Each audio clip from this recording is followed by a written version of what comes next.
चाहता हूँ कि जातिवाद का अंत जितना हमने झेला उतना किसी ने नहीं किया। 10 साल लगातार मुकम्मल तौर से जो बीएसपी वाले होंगे ईमानदार हो आके बताते हैं कि बहन जी केवल आपकी जाति पकड़ पाई। अरे क्या हो गया, मैं जाति बहुत पीछे छोड़ चुका हूँ।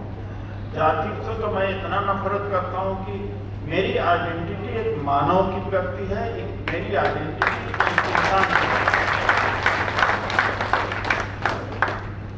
लेकिन जाति का फायदा बहुत होता है। रेलवे में एसोसिएशन बना लो, बैंक में बना लो, गाँव में बना लो और कहीं भी बना लो 10 जाति। अरे यार हम लोग थोड़ा सा न्याय होगा, 10 जाति वाला इकट्ठा हो जाए, बट के आपका काम हो जाए, सस्ता काम इससे हो जाए तो समाज परिवर्तन सब खत्म। इसलिए शायद ये बात हमारी बात लोगों तक नहीं पहुंची। आपसे भरोसा, आज 600 लोग हैं, 500 लोग, अगर 500 लोग 600 लोग ये प्रतिज्ञा करके यहां से निकले कि हम 10 आदमी से रोज बात करें। और मैं नहीं कहता हूं कि आप अपने बच्चों का प्यार छीन लीजिए, आप अपनी नौकरी पर न जाइए, काम पर न जाइए, चलते फिरते बात करें। एक हमारे साथी का बंगाल के कहा कि दिल्ली से लोग आपसे मिलने आते हैं तो आप हमारे पास क्यों नहीं भेजते? I was surprise. एक आप सब लोगों के लिए मैं कहना चाहता हूं, इसको बड़ा ध्यान से सुनिए। आज के बाद या यहीं पर एक्सचेंज ऑफ मोबाइल, एक एडवोकेट हैं अभी तो नई है यहाँ पर, सोनिया जी हैं, तो उनको नई इंटरनेट तो हमने कहा आप नंबर एक्सचेंज कर, आप यहीं 10 नंबर लेके एक दूसरे को खाते पीते, हाँ भाई आप कहाँ के रहे, चलो ले लिया। हो सकता है आप अपने गांव में नहीं आदमी को जोड़ पाएगा तो वहां जोड़ दोगे।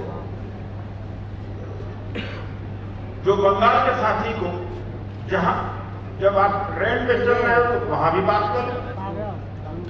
एक फायदा तो आप सब लोगों को है कि नहीं, मेरा नाम ले लीजिए, हर तीसरा चौथा आदमी देश में जानता नहीं मुझे, हो सकता है करीब सभी में ले जाएंगे। वहीं से शुरू कर लीजिए, परिचय करना शुरू कर लीजिए। हाँ भाई मैं क्या है, आपके विचार कैसे हैं, ये बात छेड़ दो बात। अगर आपसे सहमत है तो उसका नंबर नोट कर लीजिए, आपका संगठन खड़ा होना शुरू हो जाए। फिर उसके बाद ध्यान दीजिए, कंसोलिडेट करिए। ये हमारी एक भर्ती नेत्री हैं वक्ता भारती में, इनको यही कहता, औरों से भी कहता, जोड़ने के अलावा कोई तरीका नहीं है आपके पास।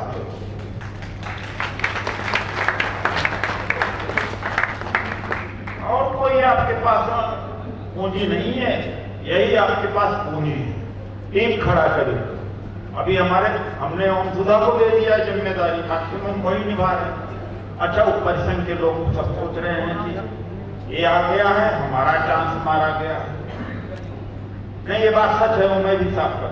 अरे भैया आप आ जाइए, आपको भी पढ़ा दूंगा, लेकिन आप कंपटीशन करिए, हेल्दी कंपटीशन करिए, ईर्ष्या न करिए।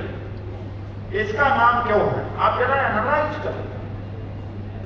मैं सबको मौका देता हूं, मैं काम में देखिए पद और प्रतिष्ठा काम में मैं भेदभाव होता ही नहीं। मैं कांग्रेस में हूं, सबसे बड़ा डिपार्टमेंट है अनाकाई वर्कर्स एम्प्लॉइज कांग्रेस। मर्जी जितना मेरे क्लोज आदमी हो, अगर वो काम नहीं जानता है, लोगों को नहीं जोड़ता है, वो हमारे लिए कोई मतलब नहीं होता। और न मुझसे इत्तेफाक से पार्टी में कोई सिफारिश भी नहीं करता। सारे सीनियर लोग जानते हैं, राहुल जी भी जानते हैं, सब लोग जानते हैं कि एक सिफारिश काम नहीं आएगी, ये काम लेते हैं सबसे। तो भैया हर डिपार्टमेंट में सिफारिश, अच्छा 1-2 बार सिफारिश बड़े बड़े लोग करते भी हैं। मैं कहता हूँ भेज दीजिए जरा, मैं देख लेता हूँ, काम उनका अच्छा होगा तो मैं कर दूंगा। तो न मैं चमचागिरी पसंद करूं। चमचागिरी करने में आपका नुकसान है, क्योंकि मेरी बात को आप नहीं सुनेंगे, सोचेंगे कि पाव छूने से मेरा काम चल जाएगा, और आपका काम पाव छूने से नहीं चलेगा। आपका काम चलेगा जोड़ने से, आपकी समझ से। आप मुझसे शिक्षा ले लीजिए, जोड़ना सीख लीजिए, टीम बिल्डअप कर लीजिए, पोजीशन ले लीजिए, पोस्ट ले लीजिए। अब आकर के जो एक परंपरा बनी हुई है, आए उधर से फाइट हुआ, अरे आप तो बहुत बड़े हैं, जो बहुत बड़ा कहता मैं समझ जाता हूँ कि वही खतरनाक आदमी होता, बड़ा चुपना रहता हूँ मैं, इन चीजों में नहीं पढ़ता हूँ, मुझे कोई उलझा पाता। तो ये बात मैं आप लोगों से कहूंगा कि जोड़िए, ये मुद्दे को उठाना है। 45 राउंड टेबल कॉन्फ्रेंस के बाद तब हम यहाँ संसद आयोजित कर रहे हैं।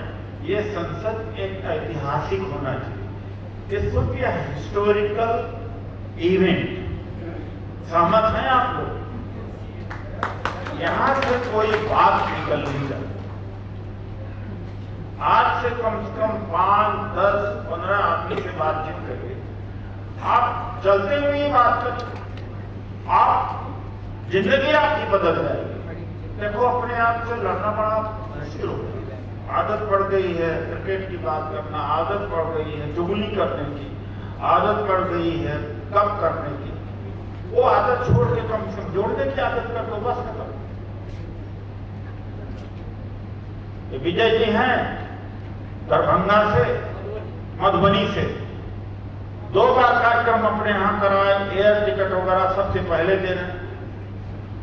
तो यही मैं आपसे कहूंगा कि कुछ आदतों, कुछ खराब आदतों को छोड़कर अच्छी आदतें डाल लीजिए, समाज जुड़ जाएगा।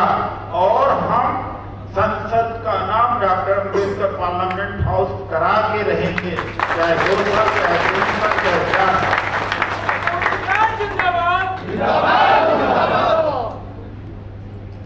दूसरी बात है निजीकरण, निजी क्षेत्र। देखिए साहब, एक बात है, अगर निजीकरण नहीं रुका तो समझ लीजिए हम खत्म। बकवास किसी ने कोई और कहा हो, बाबा साहब ने कहा था कि पढ़े लिखे लोगों ने धोखा दिया मुझे, कहीं नहीं कर, सब बकवास है, कोई दिखाए। एक बहुत सारी कही कहाई बातें हैं। एक बात यह कहा कि बाबा साहब को कांग्रेस ने संसद में आने से रोका। अरे मूर्ख समाज को इतना भी नहीं समझ में। अरे पढ़ तो लो, डॉक्टर बाबा साहब अम्बेडकर ने इंडिपेंडेंट पार्टी 1937 में बनाई, 92 प्रेसिडेंसी में 13 सीटों पर जीते। फिर 1942 में शेड्यूल कास्ट फेडरेशन बनाया, ही लॉस्ट इलेक्शन। 1946 में जब इलेक्शन हुआ तो भी हार गए। ऐसी स्थिति में मुस्लिम लीग के सहयोग से बंगाल में एक खुलना जगह है, वहां से जीत करके आए, जो जोगिंदरनाथ मंडल जी ने हेल्प किया था। लेकिन आजाद भारत के बाद उनकी सदस्यता समाप्त, तब कहां से चुन के आए? कांग्रेस ने ही चुन करके उनको यहां भेजा, लड़ा दिया ना। मतलब मैं नहीं कहता, जिसकी कमियां आलोचना करिए, लेकिन गलत बातें तो नहीं होनी चाहिए। और आज परिणाम क्या हुआ? जितनी चीजें प्रमोशन, एक 53 में एयर इंडिया को छीन लिया टाटा से, 56 में LIC छीन लिया, LIC के बेल हो गए, प्राइवेट में थे सब। 69 में बैंक प्राइवेट में थे, किसने छीना? कांग्रेस ने ही छीना। 77 में तेल कंपनियां छीना, कोयला कंपनियां छीना, सबका सरकारीकरण हुआ, उसी में तो नौकरी मिली भाई। कहां मिली भाई? IIT में पढ़े, सरकारी मेडिकल कॉलेज में, यूनिवर्सिटी में ही तो पढ़े हो, कहां मिली भाई? उसके बाद में दिए गाली जा रहे हो, दिए जा रहे हो, बिना सोचे समझे। अब देखो संविधान वही रहेगा। अच्छा, ये गलतफहमी हो कुछ लोगों को, हमारे संविधान को हाथ लगा के कोई देखेगा खून बहेगा सड़कों पे। संविधान आपका दरकिनार कर दिया।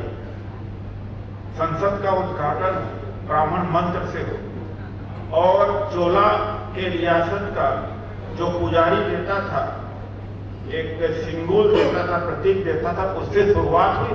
उसके बाद में ये मूर्खता कि हमारे संविधान को कोई हाथ लगा कह देगा तुम्हारा संविधान चाट ले गए हैं। एयरपोर्ट साल पूरा खत्म हो रहा, 400 रेलवे स्टेशन का निजीकरण हो गया। एयरपोर्ट, अच्छा कुछ लोग कहते हैं अरे ये तो कांग्रेस ने निजीकरण शुरू किया। अरे मैं ये बता दूं कि मनमोहन सिंह जी ने 21 नई कंपनियां बनाई थी, 3 का डिसइन्वेस्टमेंट हुआ था, वो नहीं बोलेंगे। 21 का नहीं बनाया था, 21 बीएसएल बनाया भी तो थे। अगर 3 को सेल किया तो 21 नया भी बनाया था। 250-300 किसने बनाया सब भाई? अच्छा, एक बात होता, सेपरेट इलेक्टोरेट होता तो हम स्वर्ग में रहते भैया। सेपरेट इलेक्टोरेट होता तो जहां महार है वही महार हमेशा जीतता, जहां काशी है वही जीतता, जहां वाल्मीकि है वही जीतता। दूसरे जातियों में तो बिल्कुल मौका ही नहीं होता।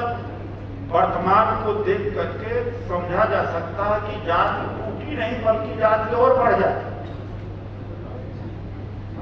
सेपरेट इलेक्टोरेट का मतलब तो तब होता जब हमारी जाति होती। अगर मान लो दलित को ही चुन रहा तो अपने जाति के आदमी को ही चुनता ना भाई। जो जाति मेजोरिटी में वही हमेशा जीत के आती, तो और सिर्फ डबल नहीं होता और बंटवारा नहीं हो जाता। आज हम लोग क्या जातियां तोड़ चुके। तो ये सारी बातें हैं, मैं बताना चाहता हूं, क्योंकि जातिवाद तो आज और बढ़ा है। उत्तर प्रदेश में 4 जनवरी 2011 को पदोन्नति में आरक्षण छीना और छीना सुश्री मायावती जी की वजह से, और SC/ST एक्ट में उन्होंने खत्म किया। समाज अंधभक्त बना, सवाल नहीं किया। सवाल किया होता तो शायद 1.5 लाख लोगों का डिमोशन न होता। जाति की ताकत यह है, जातिवाद की ताकत यह है कि स्वर्ग नर्क को स्वर्ग बता सकता है, स्वर्ग को नरक जैसी पूरी व्यवस्था पूरे इस देश के अंदर।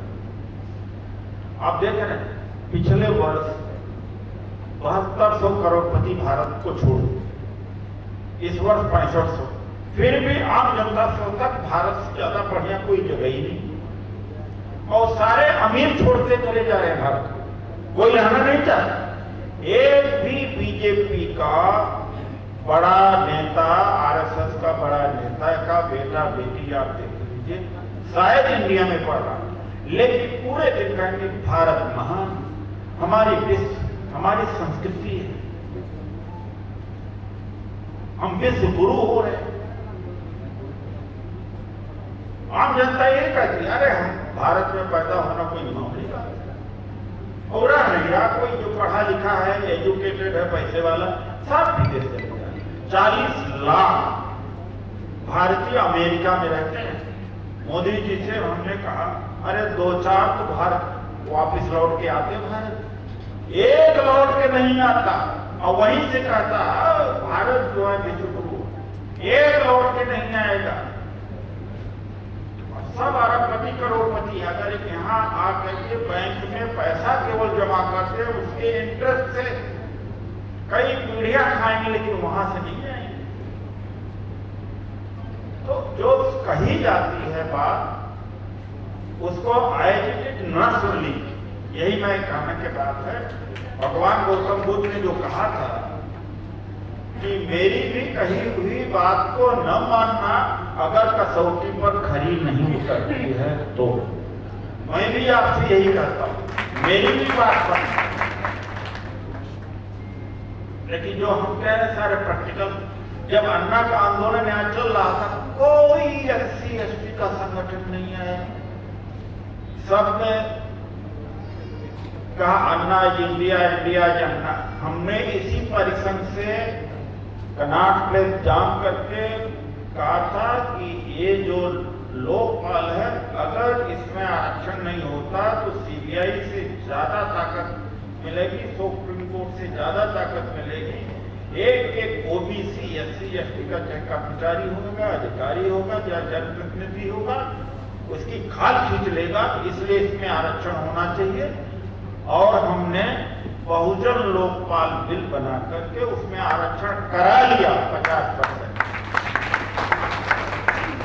इतने बड़े बड़े काम हैं। यहाँ पर काम का नहीं होता, यहाँ पर आप ड्रामा करें, आपकी डिमांड मीट हो उससे नहीं लो। यहाँ पर ड्रामा, आप भूख हड़ताल पर कर ले, आपको 4 डंडा पुलिस मार दे, आपका एक अंग टूट जाए, जेल चले जाए, उसको लोग मानते। और बड़े आप बुद्धि लगा करके जनतांत्रिक तरीके से बड़े बड़े काम करा दीजिए, उसको लोग नहीं मानते। आश्चर्य होता। आप खुद सोचिए, आदमी 4 डंडा खा ले पुलिस का, और जहां कोई झगड़ा हो जाए, मान लो दलित उत्पीड़न है तो कोई दलित नेता पहुंच जाए और वहां हंगामा करे, बैठ जाए, सारा चीज सब कुछ करे, उसकी बात ज्यादा, उसको ज्यादा मानेंगे। यहाँ अगर हम 1000 लोगों का प्रमोशन करा देंगे तो उसकी बात नहीं है। ये है ये सोच। अरे भाई, जब तक समाज को मजबूत नहीं करोगे तब तक आपके ऊपर घटनाएं होती रहेंगी, शोषण होता रहेगा, ये नहीं कोई देखेगा। यही मैं आप लोगों से कहना चाहूंगा कि आज के बाद एक संदेश लेके जाइए जोड़ने का। बाबा साहब ने कहा था शिक्षित बनो, शिक्षित हो। आपको मालूम है शिक्षित कहां तक है? ये भी जाकर नोट कर लीजिए। मुस्लिम 4.5% हायर एजुकेशन में, दलित कितना पहुंचा है ना, 14%।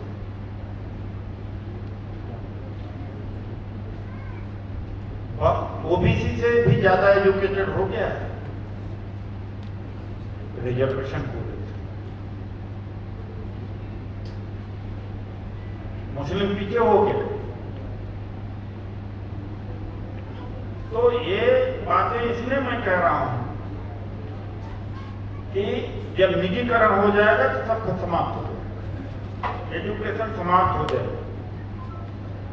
क्यों नहीं निजीकरण के मुद्दे पर या सुप्रीम कोर्ट में आरक्षण हो या ईवीएम प्रतिबंध पर सुश्री मायावती आह्वान करें, हम सब लोग इकट्ठा हो जाएंगे, करोड़ों लोग इकट्ठा हो जाएंगे। कभी किया?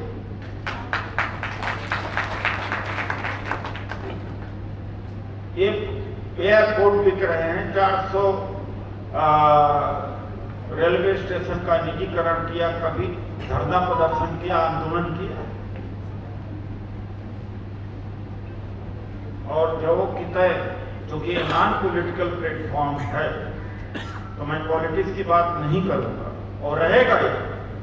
लेकिन यह बात कहना सबसे बड़े प्रदेश में कि समाजवादी पार्टी नहीं जीतनी चाहिए, चाहे बीजेपी जीत जाए। अगर यूपी में ये रुक गए होते तो 24 में रोका जा सकता था। अगर 24 में आ गए तो क्या हम यहां बैठ पाएंगे? सब खत्म, चुनाव नहीं होगा, खत्म। कौन जिम्मेदार? अभी जब पार्लियामेंट का उद्घाटन हो रहा था, उसका विरोध करना ही चाहिए था कि नहीं करना चाहिए? किया विरोध? फिर भी लोग अंधभक्त बनेंगे। तो हमारा आपका काम है कि इस अंधभक्ति से समाज को निकालना। यहां भी अंधभक्ति, अगर सवर्णों की आलोचना करना हो मैं बड़ी लंबी लंबी लाइनें लगा दूं। मैं पढ़ा लिखा व्यक्ति हूं, लेकिन उससे मेरा तो भला हो जाएगा, नेता मैं और बड़ा हो सकता हूं, लेकिन समाज को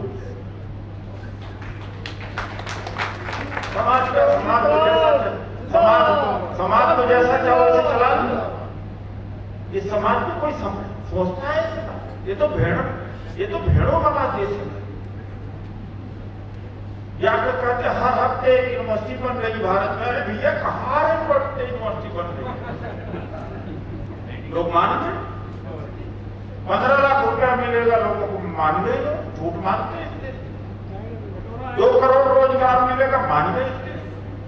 एक बात और है, हमारे डीएनए में जनतंत्र है।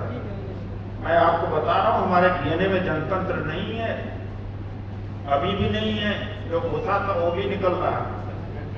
अगर भाई 2 करोड़ रोजगार नहीं मिला, निजीकरण बढ़ गया, तो दोबारा क्या वोट देना चाहिए? अगर हमारे डीएनए में जनतंत्र होता तो दोबारा वोट न देता, फिर वही आदमी जिताता। डेमोक्रेटिक सोसाइटी नहीं है ये। तो अंग्रेजों ने मॉडल बनाया, फिर संविधान बाबा साहब को लिखने को मिला। इस देश में कभी औजाद के रहते जनतंत्र डीएनए में हो ही नहीं सकता। हमारे डीएनए में जातिवाद है, जनतंत्र नहीं है, दोनों एक साथ नहीं चल सकते। देखिए, जाति और जनतंत्र एक दूसरे के विरोधी। जनतंत्र में सब समान होता है, जाति में असमानता ही आधार होती है। तो जो जातिवादी समाज है उसके डीएनए में जनतंत्र कहां से हो जाएगा भाई? डेमोक्रेसी कहां से हो जाएगा? प्रधानमंत्री की झूठ बोला, मैंने लिखा है इस बात को कि हमारे डीएनए में जनतंत्र है ही नहीं है।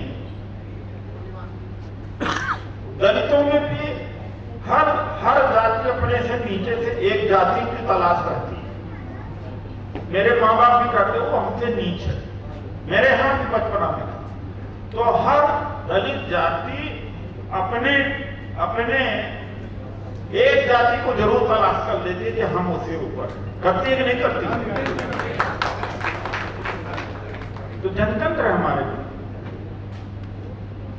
हमारे डीएनए में जनतंत्र नहीं है। नेहरू जी ने, अंग्रेजों ने और जितने लोग थे इस देश में राष्ट्रीयता की भावना नहीं थी। अंग्रेजों ने गलती क्या किया कि सबको विदेश पढ़ा। जितने फ्रीडम फाइटर हैं सब विदेश में पढ़े, चाहे सरोजिनी नायडू हो, चाहे तिलक हो, चाहे बाबा साहब हो, या तो गांधी हो, या तो नेहरू हो, चाहे पुरुषोत्तम दास टंडन हो, चाहे पटेल हो, जयप्रकाश नारायण हो, राम मनोहर लोहिया हो, सब विदेश में पढ़े। इस देश में इक्वालिटी का कोई पता ही नहीं था। ये मतलब एक राजा होता था, बाकी जातियां होती थी, बस कोई मानव अधिकार वगैरह की बात नहीं होती। लेकिन लोग झूठ को मानते भी। हर दूसरे दिन एक कॉलेज बन रहा, भैया मुझे देखवा दो कहाँ कॉलेज। लेकिन झूठ को मानते भी हैं, और जो मानते हैं झूठ को बुरा भी नहीं आजकल मान रहे, झूठ को बुरा भी नहीं मानते। अजीब दौर से भारत चल रहा, झूठ को बुरा नहीं मानते। फिर बाद में क्या कहेगा, अरे भाई हमारे नेता थोड़ी झूठ बोलता, उसने भी तो झूठ बोला था। अब बताओ क्या सिचुएशन है। अब इसमें अभी यूनिफॉर्म सिविल कोड की बात आई तो थोड़ा बोल दूंगा आपके नॉलेज के लिए। अरे भाई, परिषद की तरफ से एक मेरा प्रस्ताव है, मिस्टर राजशेखर ने तेरा नाम भी बोला हियर, कि हम भी एक रिप्रेजेंटेशन दें।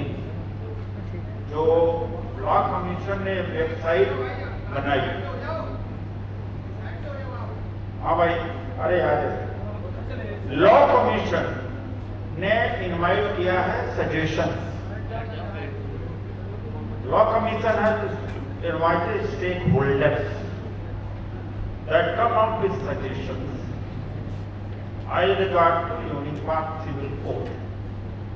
तो हम लोगों की तरफ से भी एक सजेशन जाना चाहिए कि समान नागरिक संहिता में जाति तोड़ने का भी प्रावधान होना चाहिए। देखता हूं क्या करते हैं। नौकरी उसे मिले जो अंतर जाति शादी करे, सरकारी लाभ उसे मिले जो अंतर जाति शादी करे, लोन उसे मिले जाते, तभी तो समान नागरिक संहिता बनेगी भाई। क्यों राजेश जी, यही तभी तो होगा। ये हम लोगों की तरफ से क्या कहीं कोई कर रहा है? कोई नहीं कर रहा। करना चाहिए कि नहीं करना चाहिए? 11 जुलाई तक ये आखिरी डेट है। 11 एक तो मैं कहूंगा कि एक्सपर्ट की कमेटी हमारे यहाँ बने और आप लोग अपना नाम दीजिए जो कमेटी में रहे। क्यों रजोरा जी, आप भी आ जाइएगा, पार्लियामेंट में ऑफिसर है, जब गजटेड ऑफिसर की जरूरत पड़ती है तो आप रजोरा जी आप इधर हो जाइए, नहीं तो पीछे लोग। तो क्या करना है कि एक कमेटी बननी चाहिए परिसंघ की, that it is representing the community and asking that there should be in mandatory intercaste marriages, तभी तो समान न्याय, तभी तो यूनिफॉर्म होगा। ये मैसेज आपको ले जाना चाहिए पूरे देश में। ये बात सच है कि नहीं? वैसे 700 ट्राइबल हैं इस देश में, सब विरोध कर रहे हैं, सड़ना धर्म वाले भी विरोध कर रहे हैं। मैंने कहा आप तो might be watching me very often on television, आज मैं टेलीविजन से बड़ा दूर, आजकल काफी दूर रहता हूँ कि डिबेट वेट पे नहीं जाता हूँ, बाइट दे देता हूँ, टाइम बहुत खराब होने लगा था मेरा। तो आपने मुझे देखा होगा बोलते हुए, देखते हैं कि नहीं देखते हैं आप लोग? तो आज भी मीडिया का प्रेशर बहुत है, लेकिन आप लोगों से माफी पहले ही मांग लिया था। जो मेन स्ट्रीम मीडिया है उसमें डिबेट वेट पर जैसे मैं नहीं जा पाता हूँ, टाइम नहीं है, संगठन का आदमी है।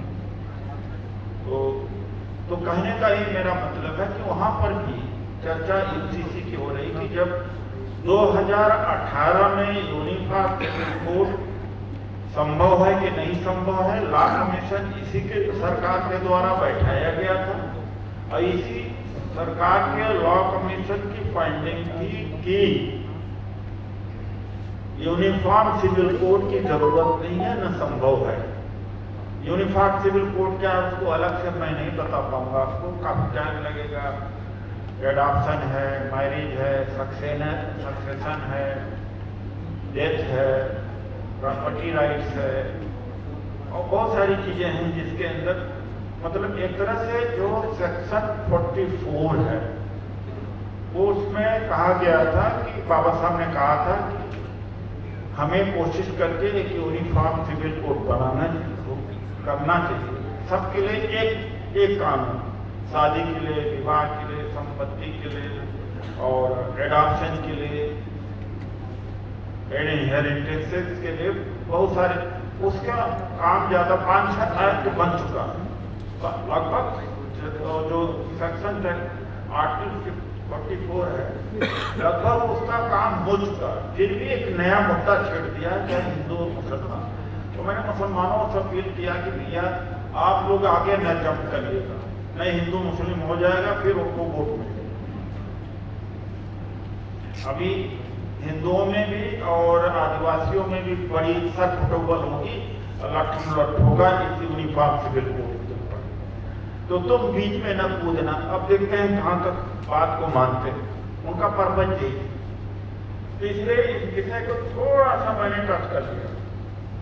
हिंदू राष्ट्र के मामले में एक बात मैं कहूंगा कि हिंदू राष्ट्र, एक बार एक एग्जाम्पल दे रहा हूं, उसके बाद में आपके लिए इजी हो जाएगा। मैं अपने पार्लियामेंट में था और हम अपने पार्लियामेंट में सब कुछ करना पड़ता, सब 15% वोट से कोई नहीं जीतता, 16%। आप समझ गए ना? सब मंदिर मस्जिद जो भी कहा, जो क्षेत्र का जनता करा तो सबको करना पड़ता, तो नहीं तो वोट ही नहीं मिले। तो लोगों ने कहा कि बहुत बड़े चयन मुनि आए, उनसे आपको मिलना चाहिए। तो हमने कहा कोशिश, आपका समस्या है आप लोगों का, मैं इसको निपटा देता हूँ। उसके लिए मत करिए। लेकिन बड़ा उन्होंने दबाव रखा, कहा कि नहीं चलना। मैं गया, जानते हो मुनि ने क्या कहा? सबसे पहले राष्ट्र, फिर उसने कहा सबसे पहले समाज, बाद में समाज, फिर उसके बाद व्यक्ति। हमसे रहा नहीं गया, नुकसान तो मैं करते रहता हूं, अपने खिलाफ बोल, सच बोल देता हूं। सच बोलना बहुत खतरनाक बात, मार डालेंगे लोग, लेकिन बोलता हूं और घाटा भी होता रहता, राजनीतिक रूप से बहुत घाटा, समाज के रूप से भी घाटा होता। तो हमने कहा अगर आपको 2 झापड़ इस समय मार दिया जाए तो पता लगेगा कि सबसे पहले राष्ट्र या कोई आपको अपमानित करे।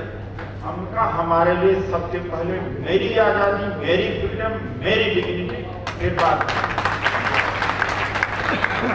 जब मैं अमेरिका गया 22 साल पहले, तो जैसा मैं लंदन गया तो वहां पर lady welcome in free land, free land, free land, welcome in free land. वहां पर फ्री लैंड, फ्रीडम की, इंडिविजुअल फ्रीडम की बात करते हैं। अमेरिका की बात नहीं करते। ये राष्ट्रवाद बहुत धोखेबाजी वाला एक कंसेप्ट है। मान लीजिए आदमी गरीब है, खाना नहीं मिल रहा, क्या अच्छा राष्ट्र बन पाएगा? जब आदमी सुखी रहेगा, संपन्न रहेगा, खाता पीता रहेगा तो अच्छा समाज बनेगा, तभी अच्छा राष्ट्र बनेगा। तो हमारे लिए सबसे पहले मैं, मेरी आजादी, मेरी फ्रीडम, उसके बाद अपने आप राष्ट्र बड़ा हो गया। इनकी बातों को जवाब दिया करें। सबसे पहले राष्ट्र, ये अपर कास्ट के लोगों ने सबसे पहले राष्ट्र का, ताकि SC, ST, OBC को सबको लपेट ले, और लपेट लिया, लपेट लिया। तो राष्ट्रवाद इनका यही है। उस राष्ट्रवाद में हम लोग भी कहीं हैं, जजेज हैं उस राष्ट्रवाद, जज हैं कि पूंजीपति हैं कि बड़े पत्रकार, उस राष्ट्रवाद में अपना आईना है हम लोगों का। तो आप लोग एक बात जरूर चलाइए कि सबसे पहले मेरी आजादी, मेरा सम्मान, तभी देश का होगा कल्याण। मूर्ख बनाते, इतना मूर्ख बनाते हैं कि क्या करें। और राष्ट्र खाने को है नहीं, कपड़ा है नहीं, लंगा है, क्या राष्ट्र। नौजवानों को खाने को नहीं है, नौकरी नहीं, राष्ट्रवाद। अरे भाई, तुम सुखी होगे तो राष्ट्र मजबूत हो जाएगा, तुम दुखी होगे तो राष्ट्र कभी मजबूत होगा ही नहीं। तो this also has to be discussed that we are the first, and individual freedom and choice is the first. हम लोगों में भी लड़कियां हैं, औरतें हैं, मैं सेटिस्फाइड नहीं हूँ, थोड़ा बहुत हमारे यहाँ आ जाते हैं 50% हो। तब अम्बेडकराइट सबसे पहले जब उसको सवर्णों से मार पड़ती है, जात पात होता है, तो उसको बाबा साहब आ जाता, सामाजिक न्याय आ जाता, अपनी औरतों के लिए वैसे रखेगा, घर से बाहर न निकले, लोक लज्जा हमारा रहना चाहिए, हमारे घर का सम्मान रहना चाहिए। एक पराया धन है, शादी विवाह करके अपने घर जाएगी, इसकी अर्थी वहीं निकलनी चाहिए। अपने हम पुरुष समाज अपने महिलाओं के लिए वही सारी व्यवस्था लागू करता जो हिंदू व्यवस्था लागू करता है। खुद के ऊपर जब कोई बात पड़ती है तब अम्बेडकराइट हो जाता, अपने लिए सोशल जस्टिस की बात करता, अपने लड़कियों, अपने औरतों के लिए नहीं करता। वरना आदमी ना क्या घसीट के लाना चाहिए था, सबको ले आना चाहिए, अपनी वाइफ, अपनी लड़कियों को। आप अपनी बेटियों को लेके, बेटे को भले ना, बेटियों को लेके आते तो कम से कम आगे बढ़ती। उनके लिए आप भी बहुत मनवादी हैं, हम सब मनवादी, हाँ हम सब मनवादी। आज मैं ट्वीट किया, मेरा आज सुबह मेरे मन में आया, हमने कर दिया। अब वो है थोड़ा बाउंडर बचा है देश में, हमारा ट्विटर खत्म कर दिया है उन्होंने, दबा दिया है। ट्विटर पहले 1 करोड़ जाता था, अब आज लाख में नहीं पहुंच पा रहा। तो हमने आज किया, दुनिया में सेल्फ मेड अमीर महिलाओं में चीन की 81% है और भारत की 1 भी नहीं। जो दुनिया में जो अमीर महिलाएं हैं, रिच, उसमें से चीन की भागीदारी 81% है। भारत की 1 सेल्फ मेड महिला रिच नहीं है, इंडस्ट्रियलिस्ट नहीं है, जो अपने आप किया।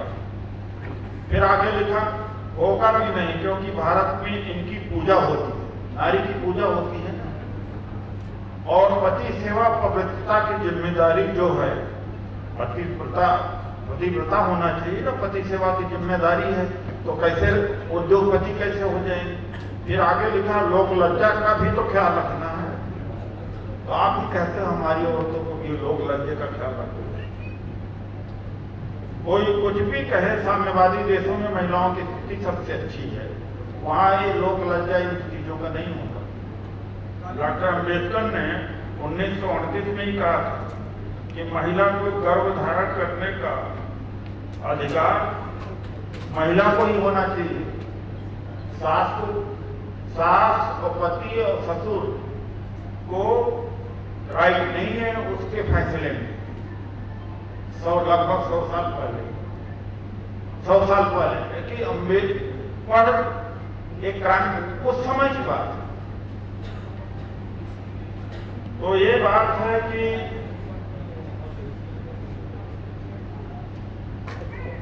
कि हम लोग पुरुष समाज जातिवादी है, मनवादी भी है अपने औरतों के प्रति, उसका भी वही नजरिया है जो सवर्णों का नजरिया।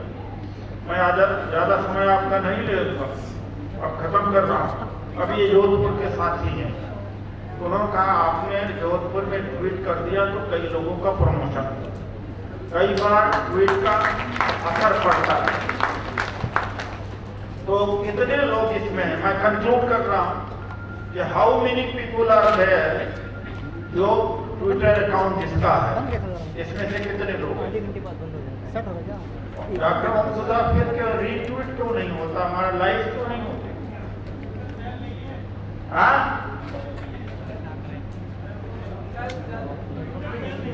अरे ओमसुधा जी, अरे उसमें पोस्टर में ट्विटर नहीं लिखे हो? हर जगह पोस्टर है। तो एटलीस्ट आप लोग ट्वीट को रीट्वीट और लाइक तो बना दें। अभी एक आदमी ने कहा कि आपके समर्थन में फेसबुक से सर 100 लोग आए। अच्छा, वीडियो देख कितने लोग ऐसे हैं